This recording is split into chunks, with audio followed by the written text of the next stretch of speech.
আরজি করের ঘটনার সঠিক তদন্তের দাবিতে জলপাইগুড়িতে শুরু হয়েছে এক বিশাল স্বাক্ষর সংগ্রহ অভিযান।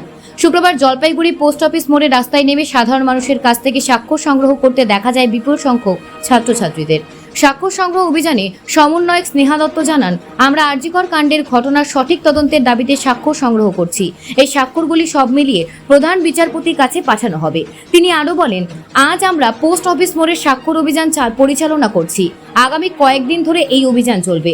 আমাদের দাবি, নক্কারজনক ঘটনার সঙ্গে জড়িতদের দ্রুত গ্রেপ্তার করে উপযুক্ত শাস্তি প্রদান করা হোক। সাধারণ মানুষের মধ্যে এই উদ্যোগকে নিয়ে উন্মাদনা রয়েছে এবং ছাত্ররা আশাবাদী যে তাদের প্রচেষ্টায় সত্যের মুখ উন্মোচিত হবে এবং ন্যায় বিচার নিশ্চিত হবে।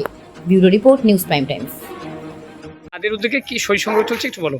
আমরা সাধারণ ছাত্রছাত্রীরা আমরা জানি যে গত 9ই আগস্ট আরজি করে কর্মস্থলে সেই ছাত্রীকে নৃশংস খুন এবং ধর্ষণ করা হয়। তার প্রতিবাদে আমরা সাধারণ জনগণের কাছে সই সংগ্রহ করছি।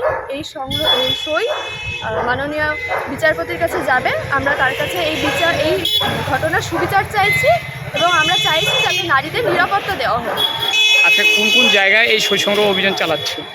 আপাতত আজকে হচ্ছে এই পোস্ট অফিস মোড়ে হচ্ছে এই সই সংগ্রহ, আগামী দিনেও হবে। কি নাম তোমার? আমি স্নেহা দত্ত।